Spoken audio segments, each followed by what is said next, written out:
로마서 8장 19절로 30절.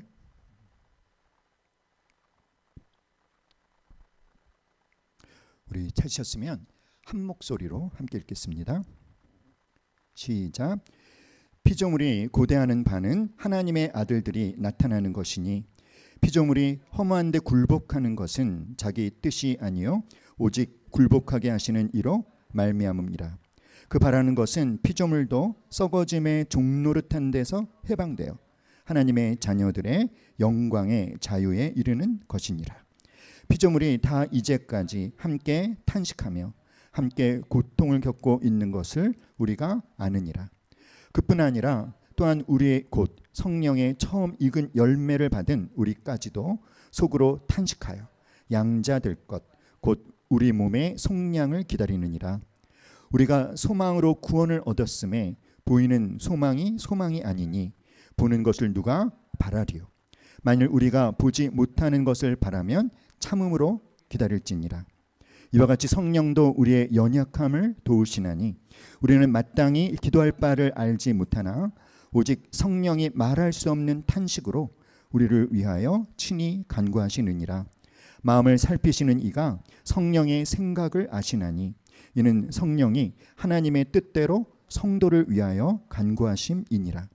우리가 알거니와 하나님을 사랑하는 자 곧 그의 뜻대로 부르심을 입은 자들에게는 모든 것이 합력하여 선을 이루느니라. 하나님이 미리 아신 자들을 또한 그 아들의 형상을 본받게 하기 위하여 미리 정하셨으니 이는 그로 많은 형제 중에서 맏아들이 되게 하려 하심이니라. 또 미리 정하신 그들을 또한 부르시고 부르신 그들을 또한 의롭다 하시고 의롭다 하신 그들을 또한 영화롭게 하셨느니라. 아멘. 우리는 지난주 금요 기도회 때 성령 충만한 삶의 7가지 원리 중에서 5가지 원리를 살펴보았습니다. 여러분 기억나시나요? 네, 너무 전에 들으셔서 잘 기억이 안 나시나요? 확인해 볼까요? 자, 첫째로 우리 함께 말해 봅시다. 시작. 예수님께서 십자가에서 이루신 완전한 구원의 역사를 매일 기억하라. 예수님께서 우리의 죄에 대한 대가를 지불하심으로, 즉 예수님이 우리를 대신해서 정죄 받으셨기 때문에 우리에게는 더 이상 정죄함이 없다는 것, 우리의 죄값이 완전히 지불되었다는 것, 우리의 과거, 현재, 미래, 우리의 모든 죄가 용서받았다는 그 진리를 날마다 우리에게 확신시켜 줘야 합니다. 이것은 우리를 수치심으로부터 자유케 하죠. 자, 두 번째는 뭐였죠? 시작. 성령님께 더 나은 생각을 달라고 기도하라. 구하라. 자, 이것은 우리가 통제할 수 없는 생각으로부터 우리를 자유케 해주시는 거죠. 우리가 우리의 생각과 싸우는 것이 아니라 성령님 더 좋은 생각을 저에게 주세요. 통제되지 않는 생각으로부터 자유할 수 있는 성령님께 더 나은 생각을 달라고 구하라. 셋째로 시작. 우리는 죄를 거절할 수 있는 새로운 능력이 있다는 것을 깨달아라. 즉 우리는 이제 더 이상 우리의 의지력만으로 살지 않습니다. 우리는 성령의 능력으로 삽니다. 죄를 거절할 수 있는 능력, 그것은 나의 능력이 아니라 내 안에 계신 누구의? 성령님의 능력이죠. 이전과 똑같은 유혹이 있지만 이제는 그 죄를 이길 수 있는, 거절할 수 있는 능력이 우리에게 있기 때문에 이것은 우리를 강박과 중독으로부터 자유케 해줄 수 있죠. 넷째로 시작. 두려울 때마다 하나님 아버지께로 생각을 돌려라. 우리는 하나님의 자녀입니다. 우리와 하나님은 한 가족이죠. 우리의 아버지 되신 하나님께서 우리를 돌보시기 때문에 두려움에 집중하지 말고 우리의 하늘 아버지이신 친히 우리를 돌보시는 하나님께, 그 아버지께 집중하는, 우리가 아버지를 어떻게 부를 수 있게 되었다? 아바, 아버지. 이것은 우리를 두려움으로부터 자유케 해줍니다. 다섯 번째 시작. 우리는 장기적으로 생각하라. 영원의 관점에서 현재를 바라보라. 즉 현재의 고난과 장차 나타날 영광을 비교했더니 어떻더라? 비교할 수 없다. 현재의 고난을 미래 완성될 영광의 관점에서 바라볼 때 그 고난을 우리는 이겨낼 수 있죠. 이것은 우리를 절망으로부터 자유케 해줍니다. 자, 오늘은 6번째 원리를 말씀드리려고 합니다. 성령 충만한 삶을 살기 위해 우리가 해야 되는 6번째는 무엇이냐면 탄식을 소망과 기도로 바꾸는 것입니다. 무엇을 바꿔라? 탄식을 소망과 기도로 바꿔라. 오늘 말씀에 탄식이라는 단어가 많이 나와요. 22절에는 피조물이 이제까지 함께 탄식한다 이렇게 말씀하고 있고 23절에는 성령의 처음 익은 열매를 받은 우리까지도 속으로 탄식하며, 그리고 26절에서는 누가 또 탄식하고 있을까요? 오직 성령이 말할 수 없는 탄식으로 하나님의 뜻대로 우리를 위하여 친히 간구하신다. 여기에 보면 피조물도 탄식하고 있어요. 성도들도 탄식하고 있습니다. 그런데 누구도 탄식하고 계십니까? 성령 하나님도 탄식하고 있어요. 여러분, 탄식이 뭐죠? 탄식은 한숨을 쉬는 거잖아요. 왜 한숨을 쉬죠, 여러분? 이번 한 주간 동안 사시면서 한숨을 쉬어보신 적이 있으시죠? 왜 한숨을 내셨습니까? 왜 탄식하셨습니까? 뭔가 불만이 있으니까, 뭔가 답답하니까, 뭔가 안타까우니까. 그래서 무엇인가 불만이 있고 뭔가가 답답해서 숨을 몰아쉬는 것이 바로 뭐예요? 탄식이죠, 탄식. 저와 여러분 속에도 탄식이 있지 않습니까? 많은 사람들이 오늘날을 살면서 어떤 탄식을 하죠? 아마 이런 탄식 일주일 동안 하셨을 거예요. 아, 너무 힘들다. 사는 게 왜 이렇게 힘들지? 왜 이렇게 어렵지? 그런데 우리만 탄식하고 있는 것이 아니라 누구도, 성령 하나님도 탄식하고 계시고 또 모두 탄식하고 있어요. 피조물의 탄식. 피조물의 탄식. 20절, 21절은 피조물들이 탄식을 하는 이유에 대해서 나오죠. 왜 탄식하고 있습니까? 20절, 21절 시작. 피조물이 허무한 데 굴복하는 것은 자기 뜻이 아니요 오직 굴복하게 하시는 이로 말미암음이라. 그 바라는 것은 피조물도 썩어짐의 종노릇한 데서 해방되어 하나님의 자녀들의 영광의 자유에 이르는 것이니라. 여러분, 피조물이 탄식하고 있다라고 하는 것은 이것은 이제 의인화된 표현이죠. 피조물이 탄식하고 있는 이유는 무엇 때문입니까? 피조물들이 탄식하고 있는 것은 지금 그들이 어떤 상태에 있기 때문에, 허무한데 굴복하고 있기 때문에, 또 그들이 어떤 상태에 있죠? 썩어짐에 종노릇하고 있다 이렇게 말하고 있어요. 허무한데 굴복했다. 이 허무라고 하는 것은 뭐죠, 여러분? 허무하다라고 하는 것은 목적을 잃어버린 상태를 의미합니다.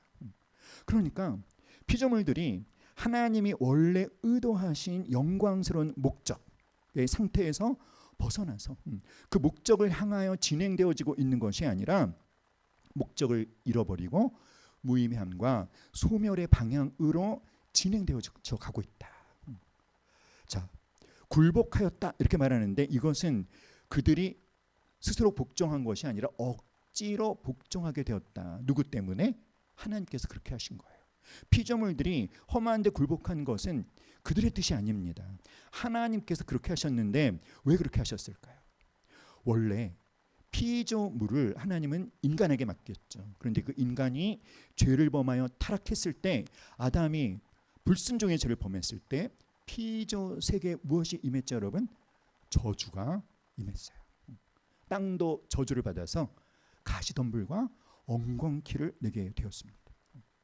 그러니까 지금 이 피조물들은 인간의 죄로 말미암아 하나님이 원래 의도하신 목적에서 벗어나서 헛되고 소멸되어져 갈 수밖에 없는 그 현실에 억지로 복종하고 있는 그들의 현실 때문에 뭐하고 있다? 탄식하고 있어요. 썩어짐에 종노릇한다라고 하는 것은 썩는다라는 게 뭐죠, 여러분? 부패되고 결국은 없어져 버리는, 죽음과 부패의 법칙에 종노릇하고 있다. 완전히 노예된 상태에 있다. 즉 피조물들이 하나님이 그들을 창조하신 원래의 목적 무엇입니까? 하나님을 영화롭게 하는 그 목적에 부합한 상태가 되지 못하고 죽음과 부패의 법칙에 지배를 받고 있다. 왜 그렇게 되었다? 인간의 범죄 때문에.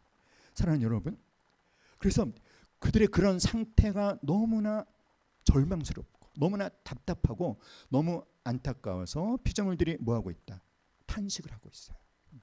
그런데 오늘 말씀은 피조물들이 그저 탄식만 하고 있는 것이 아니라 그 탄식 때문에 그들이 뭘 하고 있냐면 고대하고 간절히 소망하고 있다.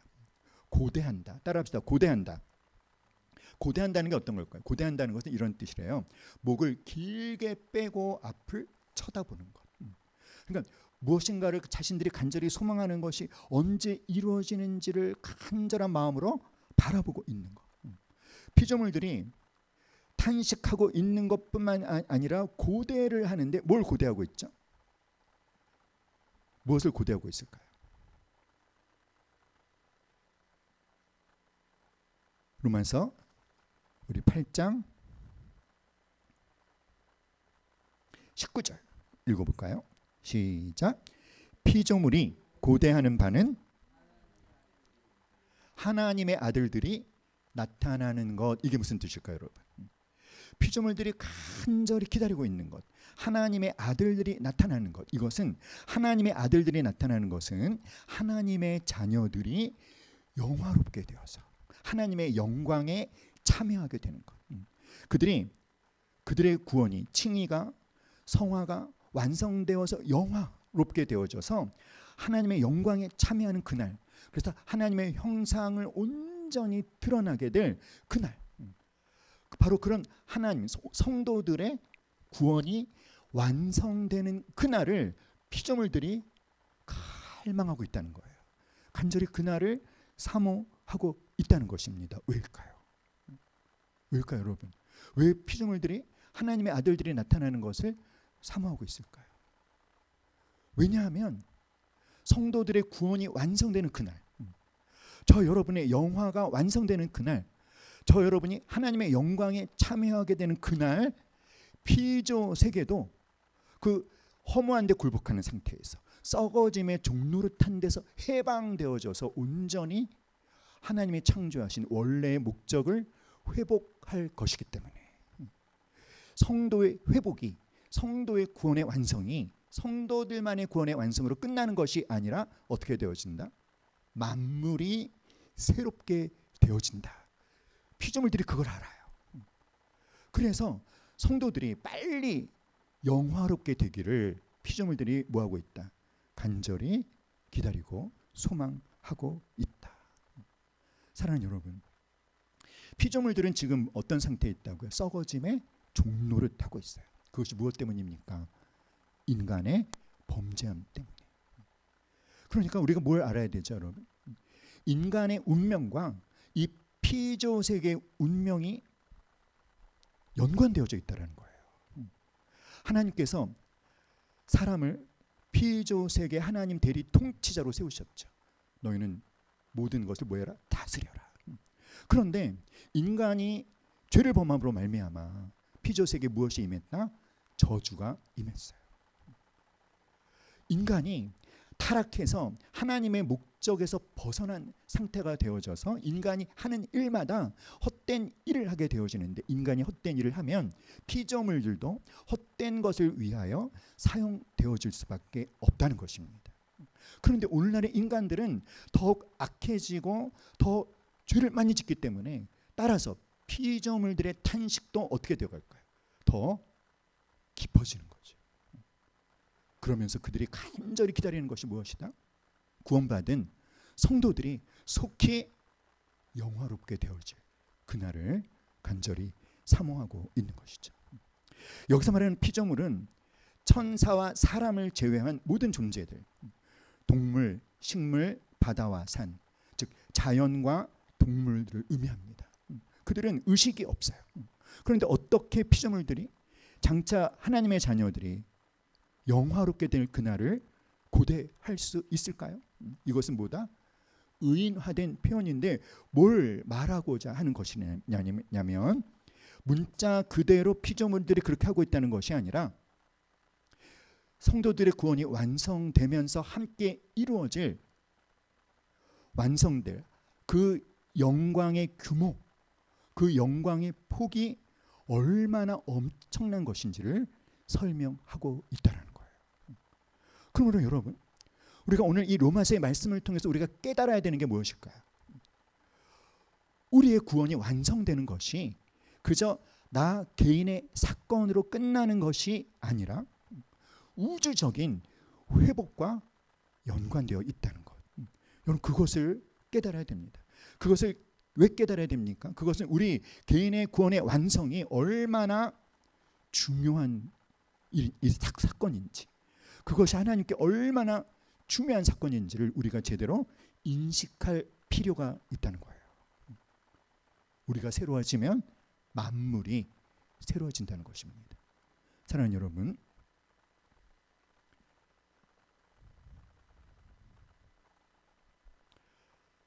피조물을 탄식. 그래서 그들은 저 여러분의 구원이 완성될 그날을 뭐하고 있다? 고대하고 있어요. 그렇게 될 때 그들이 어떻게 되어지죠? 썩어짐의 종노릇한 데서 해방되어 하나님의 자녀들의 영광의 자유에 이른다. 좀 표현이 어려운데 썩어짐의 종노릇한 데서 해방되어져서 하나님의 영광을 위해 존재하도록 만들어진 그 원래의 목적대로 자유롭게 존재할 수 있게 되어진다라는 그 말씀을 하고 있는 것이죠. 피조물들의 탄식과 그들이 무엇을 간절히 고대하고 소망하고 있는지를 살펴봤습니다. 이어서 23절로 25절은 성도들의 탄식에 대해서 말하고 있어요. 저 여러분에게 이런 탄식이 있어야 될 줄 믿습니다. 함께 읽어봅시다. 시작. 그뿐 아니라 또한 우리 곧 성령의 처음 익은 열매를 받은 우리까지도 속으로 탄식하여 양자 될 것 곧 우리 몸의 속량을 기다리느니라. 자, 여러분 안에 이 탄식이 있어야 됩니다. 여러분 일주일 동안 여러분이 한 탄식, 여러분이 뱉은 한숨의 내용과 이 23절 25절의 성도들의 탄식을 비교해 보셔야 돼요.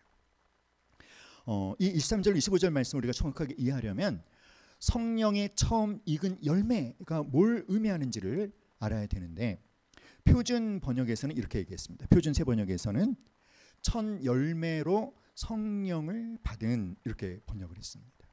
그러니까 첫 열매를 무엇으로 표현했냐면 성령. 그래서 성령의 처음 익은 열매를 받은 우리는 간단하게 말하면 함께 말해 봅시다. 성령을 받은 우리. 시작. 하나님이 우리에게 주신 첫 열매가 무엇이다? 성령이라는 거예요. 성령.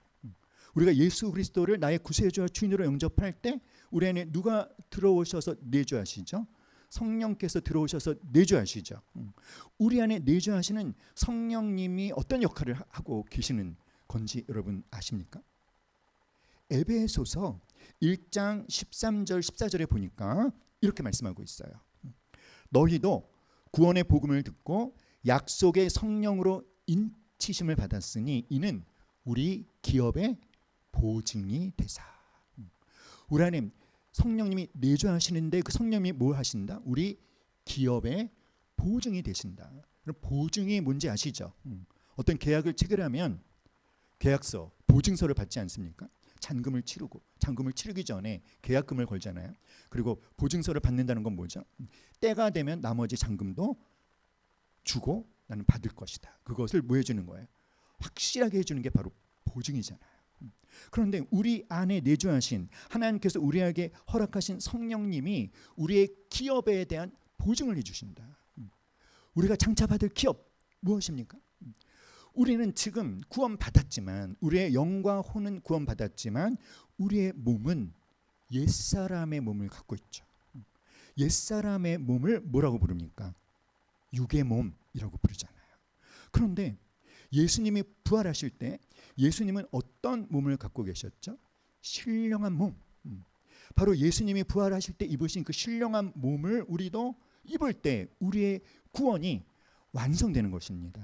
지금은 영혼만 구원받은 상태지만 예수님이 입으신 그 신령한 몸을 우리가 입게 될 때 영과 혼과 몸의 온전한 구원, 몸의 구원으로 우리의 구원이 완성되는 거예요. 그래서 몸의 속량을 기다리느니라, 몸의 구원을 기다리느니라. 고린도전서 15장 42절로 44절에 보니까 두 가지 종류의 몸에 대해서 얘기하고 있어요. 육의 몸과 영의 몸. 육의 몸에 대해서 썩을 것으로 심고 영의 몸은 썩지 않을 것으로 다시 살며, 욕된 것으로 심고 영광스러운 것으로 다시 살며, 약한 것으로 심고 강한 것으로 다시 사나니 육의 몸이 있은즉 또한 영의 몸이 있느니라. 근데 성도들은요, 무엇을 소망합니까? 그 영의 몸을 입게 될 그날을 간절히 기다린다는 거예요. 왜 그날을 간절히 기다릴까요, 여러분? 왜 그날을 간절히 기다릴까요? 왜냐하면 이 육의 몸이, 우리 몸, 지금 이 몸이죠. 이 몸이 어떻다? 욕되다. 욕되다는 게 뭐예요? 정욕으로 가득 찼어요. 그래서 이 몸이 약해요. 특별히 무엇에 약합니까? 죄에 약합니다. 사단의 유혹에 약합니다. 죄를 좋아합니다. 죄를 이기지 못합니다. 그래서 우리가 예수님을 믿어서 거듭 태어났지만, 그래서 우리의 영혼은 완전히 새롭게 되었지만 우리가 여전히 이 육의 몸을 입고 있기 때문에 무엇과의 갈등이 끝나지 않고 계속됩니까? 죄와의 갈등이 끝나지 않고 계속돼요. 그래서 우리는 구원받았지만 연약해서 자주 죄를 짓죠. 사단의 유혹에 자주 넘어가죠. 실패하고 또 무너집니다. 그래서 탄식하는 거예요. 탄식한다는 건 여러분 어떻게 보면 건강한 것입니다. 무엇인가에 대한 어떤 목적, 이루고자 하는 어떤 기준, 그 목적이 있는데 내가 그 목적에 이루지 못하고 있으니까 절망하는 거예요. 그래서 안타까워해서, 그래서 탄식하는 것입니다. 누구가 그랬어요? 탄식을 안 하는 사람은 죽은 사람이다. 당신이 탄식한다는 것은 어쩌면 당신이 살아있음을 증명해주고 있는 것이다. 사랑하는 여러분, 여러분 안에 그런 절망과 그런 탄식이 있다면 여러분이 살아있는 것임을 믿으시기 바랍니다. 그런데 그 탄식이 그저 한탄으로 끝나면 안 되고, 그것이 지금 내 상황이, 내 처지가, 내 현실이 너무 답답하기 때문에 무엇인가를 간절히 소망해야 돼요. 무엇을? 이 몸의 구원을. 어떤 몸을 속히 입게 되기를, 영의 몸을 입게 되기를, 신령한 몸을 입게 될 그날을 우리가 소망해야 됩니다. 할렐루야. 사랑하는 여러분, 이러한 탄식, 옛사람의 몸과 거듭난 이 영혼과의 갈등, 이 몸 썩어서 흙으로 돌아가요. 이 육의 몸, 이 죄를 좋아하는 몸, 이 죄의 약한 몸, 사단의 유혹에 약하고 죄를 이기지 못하는 몸에 대한 탄식이, 그런데 여러분 바울에게도 똑같이 있었어요. 우리 로마서 7장 21절로 24절 함께 읽어볼까요? 로마서 7장 21절로 24절입니다. 찾으셨죠? 시작. 그러므로 내가 한 법을 깨달았노니 곧 선을 행하기 원하는 나에게 악이 함께 있는 것이로다. 내 속사람으로는 하나님의 법을 즐거워하되 내 지체 속에서 한 다른 법이 내 마음의 법과 싸워 내 지체 속에 있는 죄의 법으로 나를 사로잡는 것을 보는도다. 오라, 나는 곤고한 사람이로다. 이 사망의 몸에서 누가 나를 건져내랴. 이 사망의 몸, 내 속에 선을 행하기 원하는 나에게 악이 함께 있다. 이게 뭐죠? 육의 몸, 욕된 몸, 죄를 좋아하는 몸. 내 지체 속에서 한 다른 법이 내 마음의 법, 성령의 법과 싸워 내 지체 속에 있는 죄의 법으로 나를 사로잡는 것을 보는도다. 심지어는요, 20절에 보면 그는 이렇게 고백합니다. 19절 20절 한번 읽어볼까요? 시작. 내가 원하는 바 선은 행하지 아니하고 도리어 원하지 아니하는 바 악을 행하는도다. 만일 내가 원하지 아니하는 그것을 하면 이를 행하는 자는 내가 아니요 내 속에 거하는 죄니라. 여러분, 원하는 것을 하지 않고 원하지 않는 걸 하는 상태를 우리는 뭐라고 표현합니까? 미쳤다 이렇게 표현하잖아요. 이거 미친 사람이잖아요. 자기가 원하는 건 못하고 원하지 않는 건 하는 건 이거 미친 거잖아요. 마치 정신분열증이 걸린 것처럼. 그런데 바울이 그런 고백을 하고 있어요. 바울이 원하는 것은 무엇입니까? 하나님의 뜻대로 사는 것. 하나님은 내 삶의 최우선순위에 두고 사는 것. 하나님이 아닌 다른 것에서는 어떤 기쁨과 만족 찾지 않고 오로지 하나님만을 내 만족과 기쁨과 행복의 근원으로 삼는 것. 하나님이 아닌 다른 어떤 우상의 종노릇하지 않는 것. 그것이 바울이 간절히 원하는 건데, 그런데 원하는 그것은 바울이 하지 못하고 자주 하나님이 아닌 다른 것에 더 집착하고 하나님의 다른 것을 더 의지하고 하나님의 다른 것에 종노릇하고 하나님 중심적인 삶을 사는 것이 아니라 자기 중심적인 삶을 사는 자기 자신을 보면서 오호라 나는 곤고한 사람이로다. 그런데 바울은 그렇게 얘기합니다. 그런데 그렇게 하는 것은 내가 아니라 뭐다? 내 속에 있는 죄라는 거예요. 사랑하는 여러분, 바울은 구분해서 인식하고 있어요. 거듭난 자기 자신과 죄의 세력, 그리고 그 죄를 이기지 못하는 옛사람의 몸. 이걸 여러분 구분하시기 바랍니다. 우리도 바울처럼 원하는 걸 하지 못하고 원하지 않는 것을 행하는 우리 자신에 대해서 탄식해야 됩니다. 그런데 그 탄식을 한 이 바울이요, 놀랍게도 우리가 그 7장 24절까지 읽었는데요, 7장 24절에 그는 정말 심각하게 탄식했죠. 오라 나는 곤고한 사람이로다. 이 사망의 몸에서 누가 나를 건져내랴. 그런데 여러분 25절에 보면 분위기가 완전히 바뀌었어요. 25절에 뭐라고 말하고 있죠, 여러분? 우리 주 예수 그리스도로 말미암아 하나님께 감사하리로다. 그런즉 내 자신이 마음으로는 하나님의 법을, 육신으로는 죄의 법을 섬기노라. 갑자기 바울은 뭐 한다고요? 예수님 때문에 하나님께 뭐 한다? 감사한다. 자신이 마음으로는 하나님의 법을 섬기고 육신으로는 죄의 법을 섬기지만 그런데 예수님 때문에 하나님께 감사한대요. 왜요? 왜 그렇습니까? 이유가 뭡니까? 그 이유가 8장 1절에 있는 거예요. 그러므로 시작. 그러므로 이제 그리스도 예수 안에 있는 자에게는 결코 정죄함이 없기 때문에, 거듭난 다음에도 이 육신의 몸에 연약해서 죄를 좋아해서 죄를 이기지 못해서 성령의 소욕을 쫓아 행하지 못하고 육신의 소욕을 쫓아 죄를 짓지만, 그런데 바울이 예수님 때문에 감사하는 이유는 그리스도 예수 안에 있는 자에게는 이제 다시 뭐가 없기 때문에 정죄함이 없다는 것을 알기 때문에 감사하는 것입니다. 탄식이. 이 곤고한 사람이로다. 누가 나를 사망의 몸에서 건져낼까라는 탄식이 여러분 그냥 절망과 좌절과 낙심으로 끝나면 안 돼요. 알아야 돼요. 성령 충만한 삶을 살기 위해서 우리가 해야 될 첫 번째 원리가 뭐였습니까? 예수님이 이루신 그것을 날마다 우리한테 얘기해 주는 것입니다. 다시는 무엇이 없다?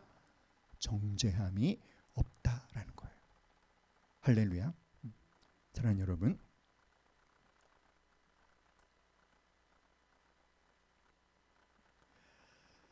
자, 그리고 이제 바울은요, 피조물의 탄식에 이어서, 성도들의 탄식에 이어서 성령님의 탄식을 말씀하고 있습니다.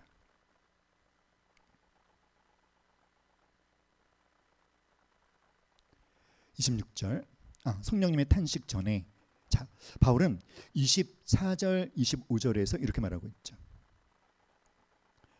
우리가 구원을 무엇으로 받았다라고 말하고 있습니까? 소망으로 구원을 얻었음에. 자, 이 말씀 때문에 약간 좀 헷갈리실 분이 있을 것 같아요. 우리는 구원을 무엇으로 얻었죠? 믿음으로 구원받았잖아요. 그렇죠? 그런데 소망으로 구원받았다라고 하는 것은 무슨 뜻일까요?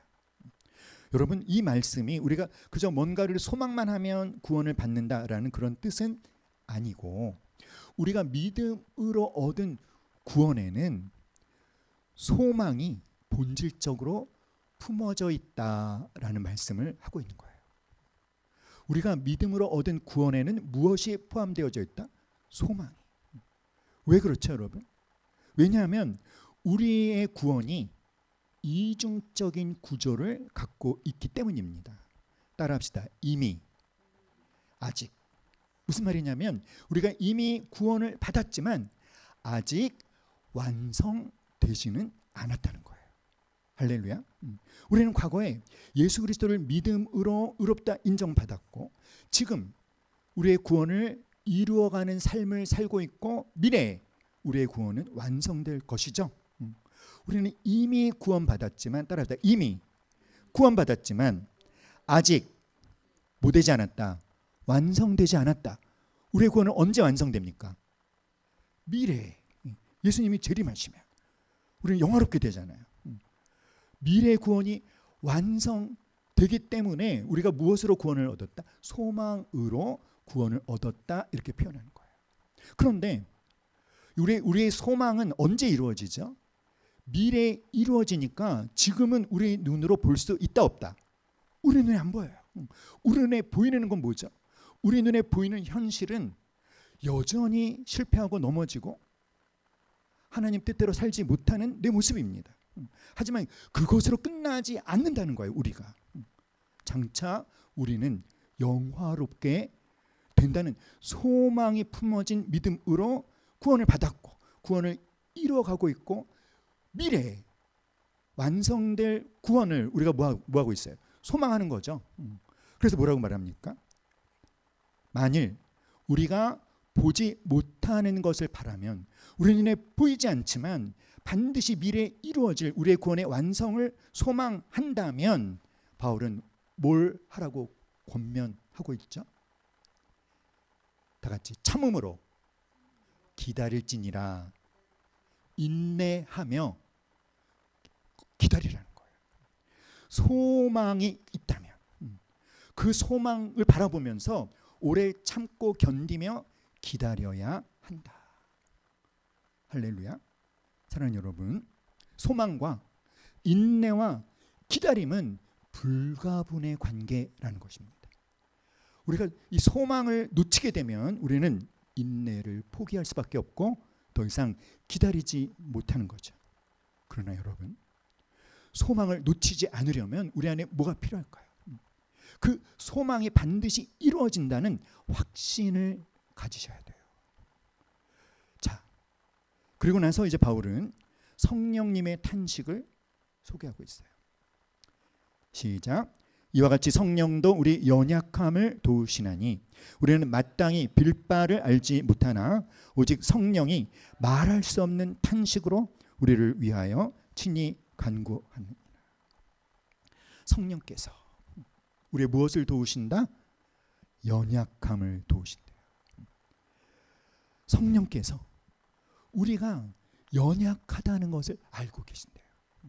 우리가 질그릇처럼 얼마나 깨지기 쉬운 연약한 존재인지를 성령님이 아신다는 것입니다. 신앙생활을 오래 했어도 아주 사소한 일에 너무나 쉽게 무너지는 연약한 나를 은혜 받고 변화된 것 같지만 너무나 신속하게 옛 삶으로 돌아가 버리는 그 연약한 나를, 아무렇지 않다 하도 누군가 한 어떤 말 한마디에 상처를 받고 마음의 문을 그냥 닫아버리는 그런 연약한 나를, 내가 그렇게 연약하다는 것을 누가 아신다? 성령님이 아신다는 거예요.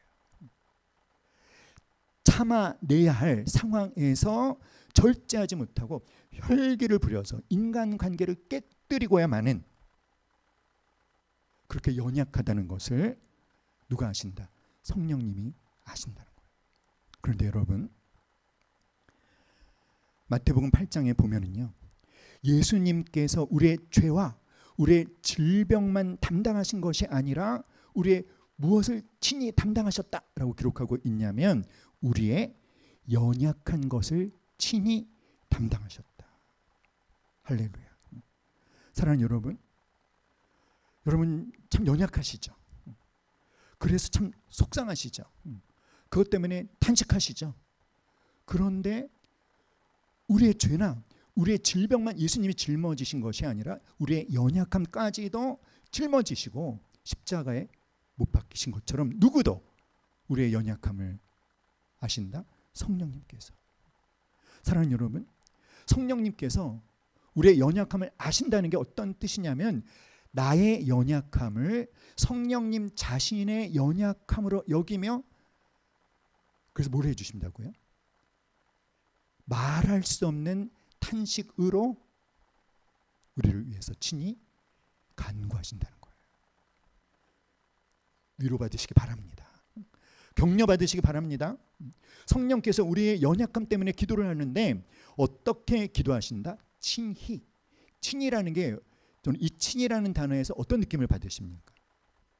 저는 이 친이라는 느낌에서 이런 걸 받았어요. 성령께서 누가 시켜서가 아니라 순순히 그분의 자발적으로 우리를 위해서 스스로 우리의 연약함을 짊어지시고 그것을 어떻게 하시며 탄식한다는 게 뭐예요? 안타깝게 여기시면서 답답해 하신다라는 그런 말도 있지만 안타까워 하시며 우리를 위해서 뭐 하신다? 기도하신다.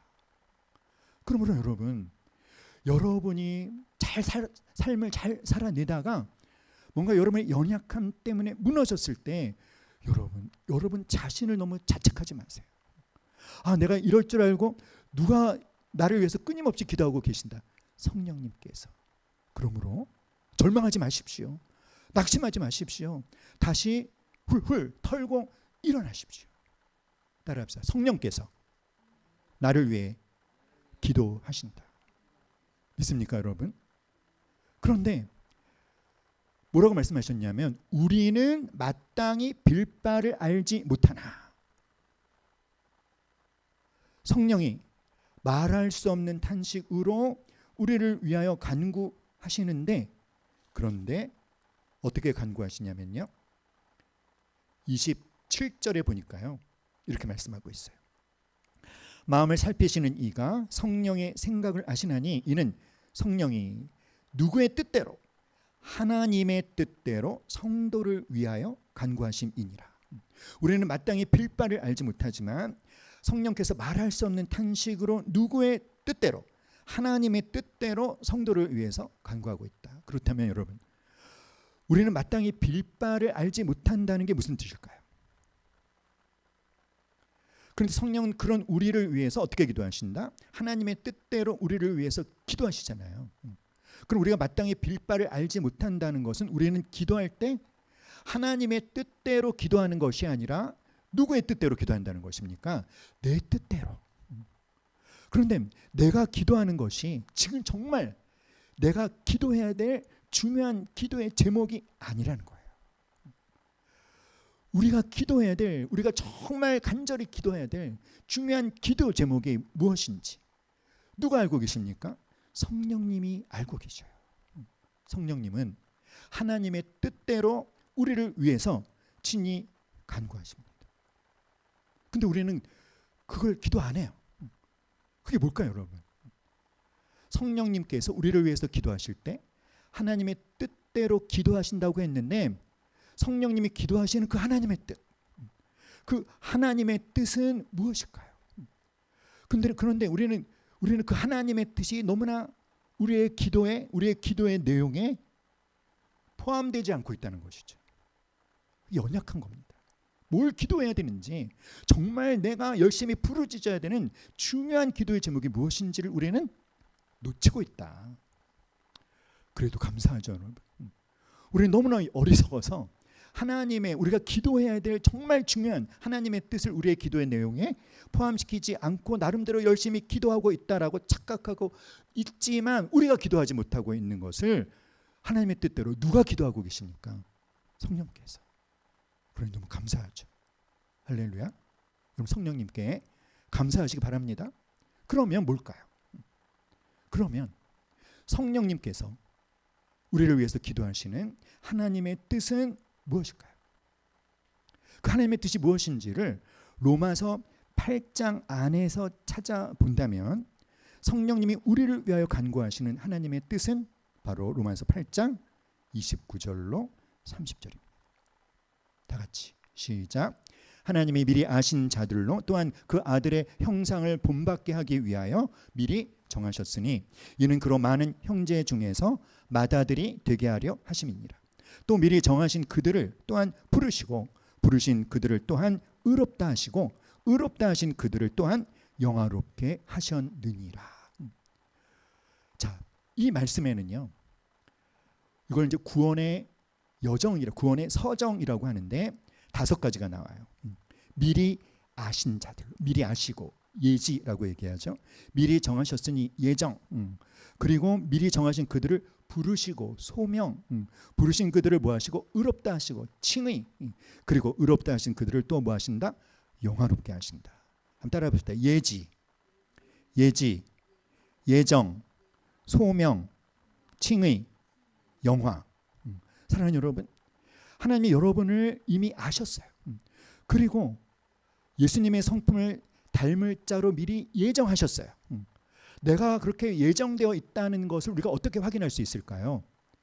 하나님의 부르심을 받아서 믿음으로 말미암아 의롭다함을 얻었다면 우리는 이미 어떤 자들입니까? 하나님이 미리 아신 자들이고 하나님이 미리 정하신 자들이라는 거예요.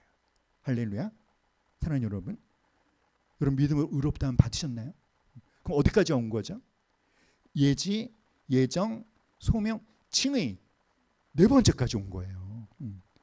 그럼 5번째가 뭐죠, 여러분? 영화죠. 근데 여기 빠진 게 있어요. 뭐가 빠졌을까요? 성화가 빠졌어요.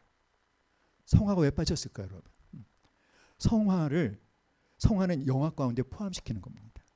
성화를 뭐라고 얘기했냐면 미완성된 영화. 영화는 완성된 성화. 이렇게 얘기합니다. 그런데 여기서 우리가 놓치지 말아야 될 중요한 게 있습니다. 여러분 이 말씀을 보면서 좀 이상한 점 한 가지 한번 발견해 보실래요? 이상한 거 있어요. 뭘까요? 힌트 뒷부분에 있습니다. 그게 왜 이상하죠? 그렇죠. 미래에 일어날 일. 그렇죠? 아직 일어나지 않아서 우리 눈에는 보이지 않는 일인데 그런데 어떻게 표현했어요? 과거형으로 표현했다는 거예요. 이게 놀라운 점이에요. 이게 뭐냐면 헬라어 문법에 미래에 일어날 사건이지만 그 사건이 너무나 분명하게 일어나는 일일 때 이미 일어나 버린 것으로 표현하는 헬라어 문법적 표현이랍니다. 무슨 말인지 아시겠어요? 우리의 영화는 언제 이루어질 일인데 미래에. 그런데 그 일이 어떻기 때문에 너무나 틀림없이 일어나는 일이기 때문에 어떻게 표현했다? 이미 일어나 버린 것으로, 이미 이루어져 버린 사건으로 표현하는 헬라어 문법. 무슨 말이죠, 여러분? 하나님의 의지라는 거예요.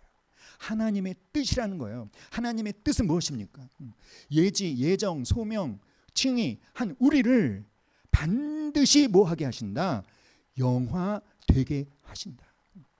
영화되게 하시고야 말겠다라고 하는 하나님의 그 뜻은 어떻게 되어진다? 반드시 그것을 이루어지게 하는 것이 누구의 뜻이다? 하나님의 뜻이다. 그것을 성령님이 아시는 거예요.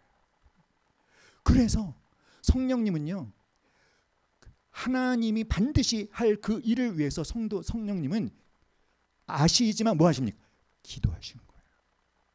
사랑하는 여러분, 다니엘이 그 유다 백성의 바벨론 포로 기간이 70년으로 끝난다는 것을 예레미야서를 읽으면서 알게 되었죠.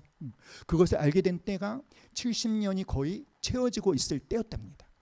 근데 그때부터 다니엘이 뭘 합니까? 그 하나님의 정해진 그 뜻, 유다 백성의 바벨론 포로 생활을 70년의 기간으로 끝나게 하겠다라는 그 하나님의 뜻, 그 하나님의 뜻은 이루어집니다. 그런데 그 하나님의 뜻을 알게 된 그때부터 다니엘은 하나님이 뜻하신 대로 70년이 채워지면 이 백성을 해방시켜 주시옵소서라고 뭐 하기 시작합니까? 기도하기 시작하는 거예요. 사랑하는 여러분, 이미 세워진 하나님의 뜻을 확신하고 소망한다면 여러분, 왜 우리가 기도해야 됩니까? 따라합시다. 왜냐하면 우리가 하나님의 동역자이기 때문에. 이것이 뭐죠? 우리가 하나님의 형상으로 창조되었다는 말씀의 의미잖아요. 조이 제자훈련 1단계 그리스도인의 신분과 사명에서 설명했잖아요. 모르시는 분은 유튜브 들어가셔서 그리스도인의 신분과 사명 1강 1강을 들으시기 바랍니다. 할렐루야. 그러니까 보세요 여러분, 성령님은 아셔요. 하나님의 뜻, 성도를 향한 하나님의 뜻, 하나님의 의지 뭡니까? 반드시 영화되게 하겠다. 그리고 그 일은 어떻게 된다? 반드시 이루어진다. 그것을 알고 계시는 성령께서 그래서 뭐 하십니까? 성도를 위해서 그 하나님의 뜻이 이루어지도록 뭐 하고 계시다? 기도하고 계시다. 그러므로 사랑하는 여러분, 우리도 성령님이 확신하고 있는 것을 확신할 수 있기를 간절히 기도합니다. 무엇입니까? 우리는 반드시 어떻게 되어진다? 영화롭게 되어진다. 누가 반드시 그 일을 이루신다? 하나님께서. 그렇다면 우리가 그 소망이 이루어질 것을 확신한다면 따라합시다. 우리도 성령님처럼 기도합시다. 할렐루야. 소망과 인내와 기다림은 관계가 있다고 했죠. 우리가 이 소망에 대한 확신을 갖고 오래 참으면서 기다리는데 이 기다림이 수동적인 기다림이 아니라 간절히 기도하면서 기다리는 거예요. 그러면서 사랑하는 여러분, 우리가 육신의 소욕을 쫓아 행하지 말고 성령의 소욕을 쫓아 행하는 그것을 할 수 있도록 성령님의 도우심을 간구하면서 우리의 몸을 불의 병기로 죄 짓는 데 드리는 것이 아니라 하나님의 무기가 되어 하나님의 뜻을 이루는 도구로 우리를 사용할 수 있도록 성령님의 통치를 또 간절히 기도하면서 비록 우리가 특별히 어떤 걸 경험할 때, 실패할 때 성령님의 뜻대로 하나님의 뜻대로 의의 무기로 이 육체를 사용하려고 했지만 또 연약해서 죄에 넘어질 때, 그런데 여러분 그때 그저 좌절하고 그저 자책하고 쓰러지는 것이 아니라 그때도 변함없이 우리를 위해서 기도하고 계시는 성령님께 감사하며 우리도 그 성령님의 기도에 동참하며 다시 성화를 이루어가고 영화를 향해 나아가는 저와 여러분 되실 수 있기를 주님의 이름으로 축원합니다. 다 같이 한번 말해볼까요? 시작. 하나님께서 반드시 우리를 영화롭게 하심을 확신하게, 어떤 실패가 있어도 낙심하지 말고 하나님의 뜻대로 기도하시는 성령님의 인도하심을 받아 우리도 우리의 탄식을 기도로 바꾸기를, 성령이 인도하시는 대로 기도하기를 간절히 축원합니다.